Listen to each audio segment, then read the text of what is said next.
Karena kemusyrikan ini sangat penting untuk kita ketahui, karena kemusyrikan menjadi penghalang besar sampainya amal-amal kita kepada Allah Subhanahu wa Ta'ala.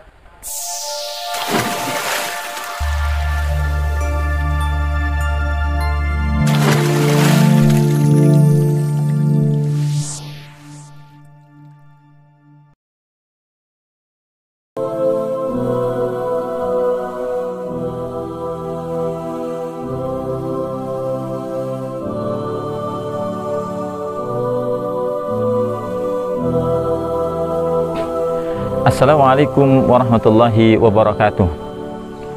Alhamdulillahirabbil alamin wal aqibatu lil muttaqin wala udwana illa 'alal zalimin.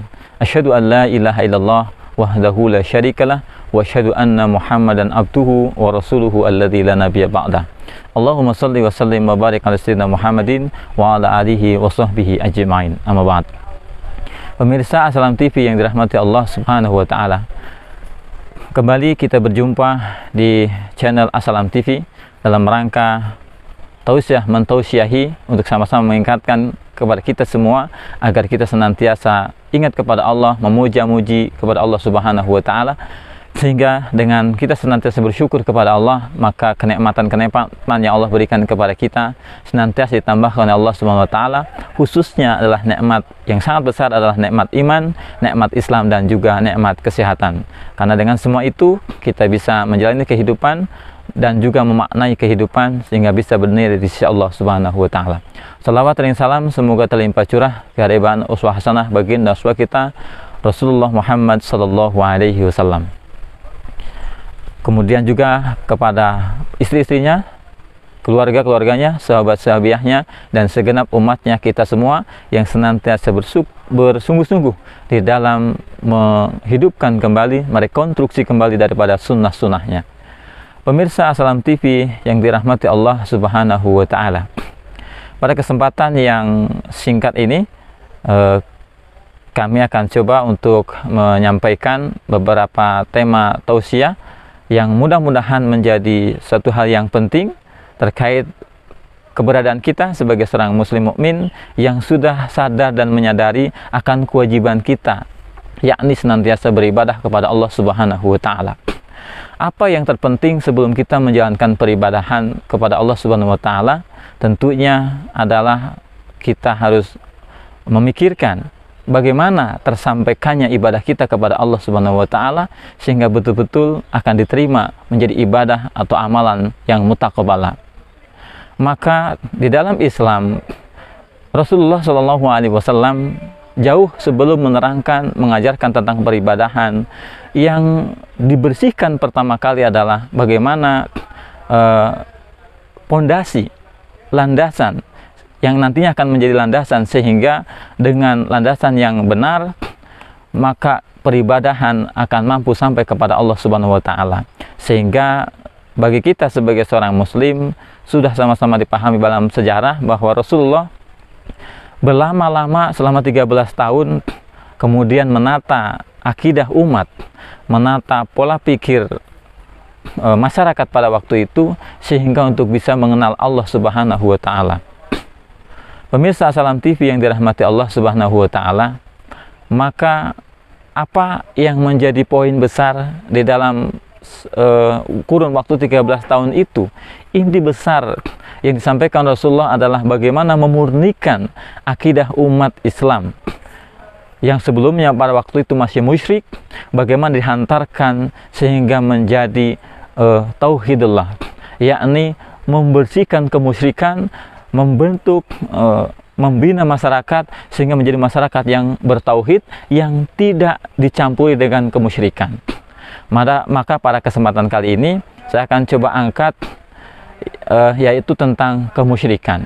Kenapa kemusyrikan? Karena kemusyrikan ini sangat penting untuk kita ketahui, karena kemusyrikan menjadi penghalang besar sampainya amal-amal kita kepada Allah Subhanahu wa taala.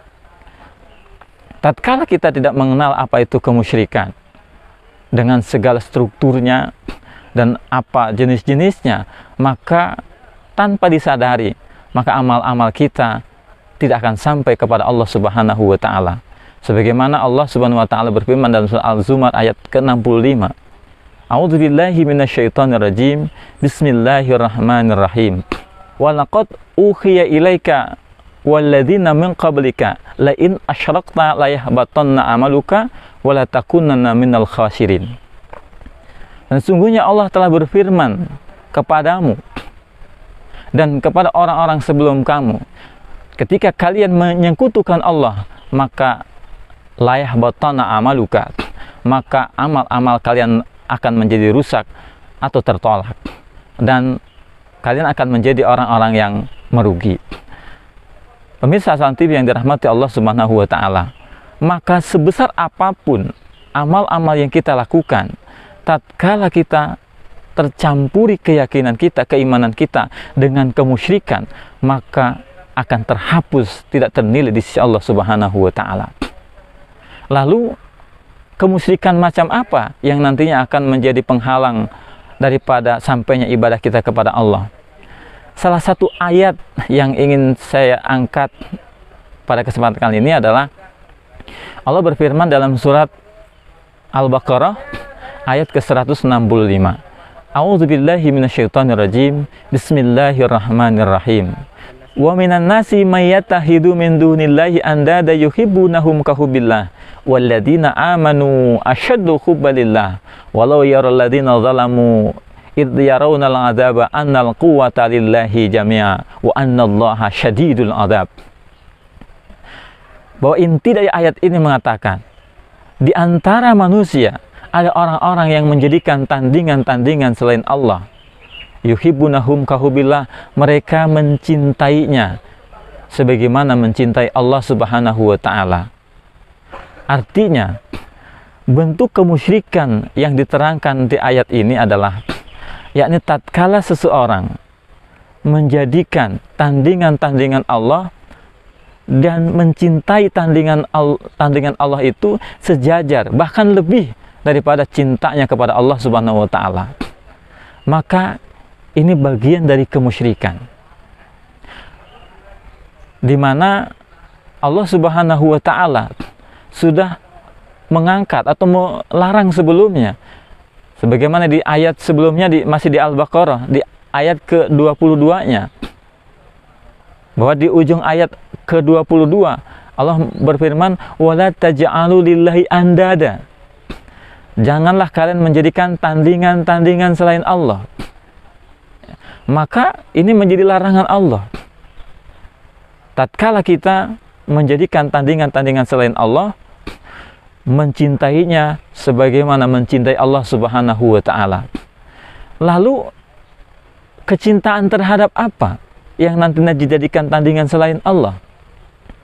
Maka Allah kemudian menjelaskan di dalam surat At-Taubah ayat ke-24. A'udzubillahi minasyaitonirrajim. Bismillahirrahmanirrahim.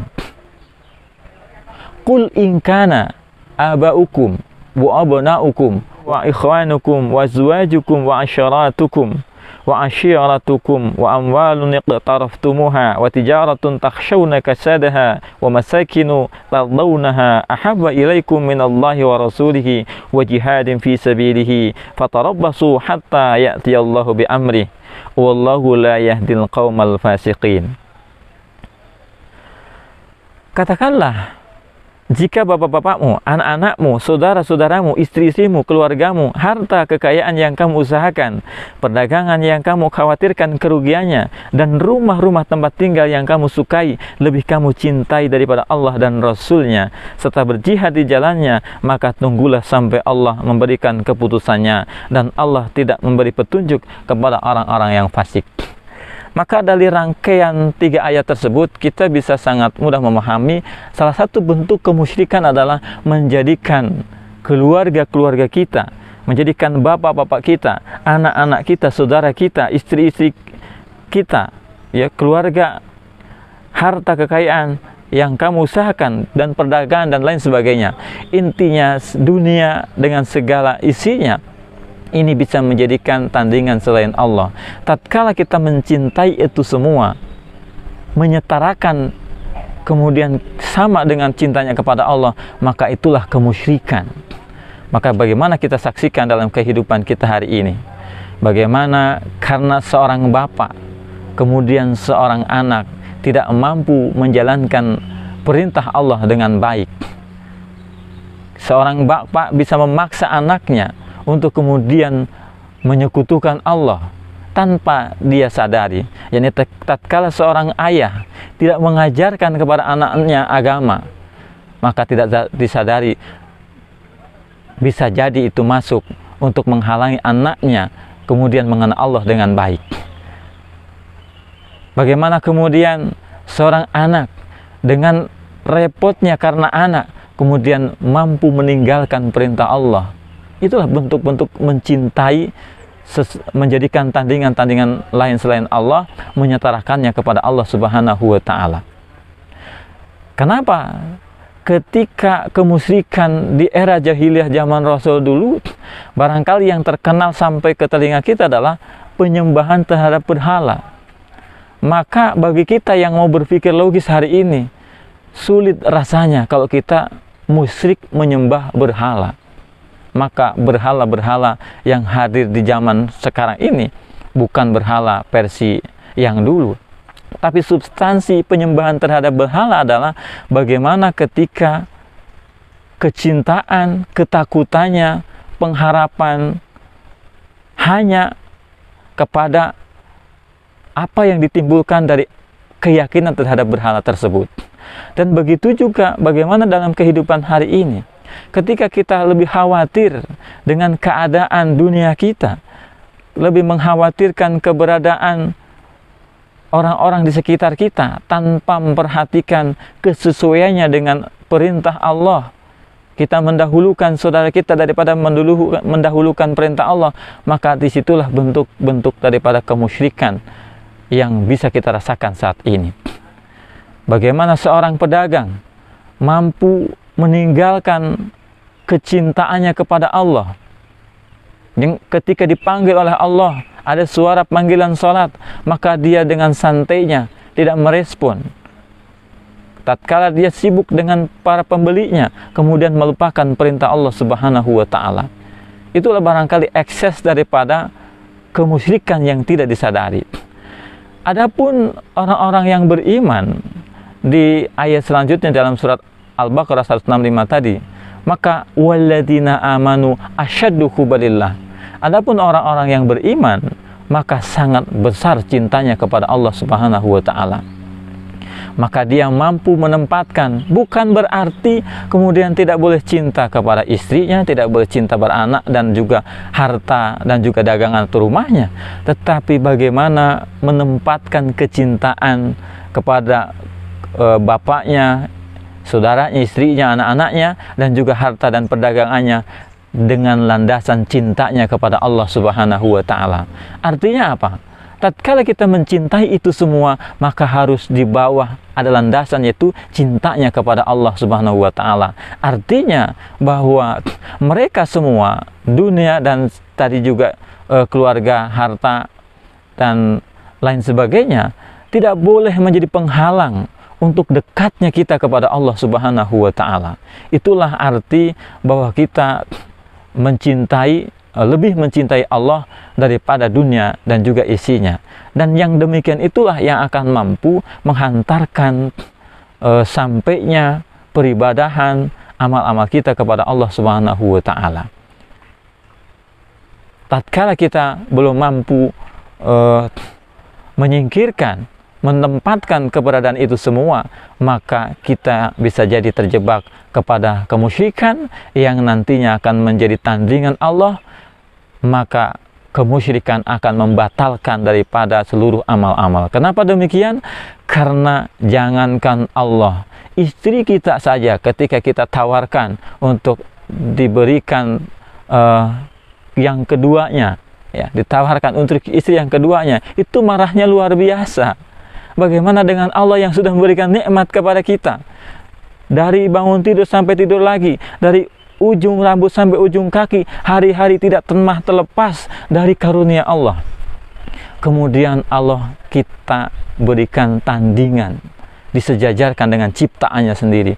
Betapa murkanya Allah kepada kita semua. Itulah barangkali yang menjadi penyebab kenapa kemusyrikan menyebabkan tertolaknya amal-amal kita.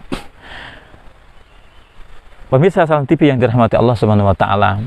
Demikian barangkali tausiah singkat pada kesempatan kali ini. Mudah-mudahan intinya bisa kita ambil sama-sama sehingga kita bisa dimampukan oleh Allah untuk dihindarkan dari salah satu bentuk kemusyrikan, yakni menjadikan bapak-bapak kita, kemudian istri-istri kita, keluarga kita, saudara kita, anak kita, rumah, harta dan sebagainya menjadi tandingan Allah Subhanahu wa taala. Kita berlindung kepada Allah sehingga kita dibersihkan dari hal-hal yang demikian, sehingga amal-amal kita bisa diterima di sisi Allah Subhanahu wa taala. Kurang lebihnya mohon maaf. Saya akhir kalam, billahi taufiq wal hidayah. Assalamualaikum warahmatullahi wabarakatuh.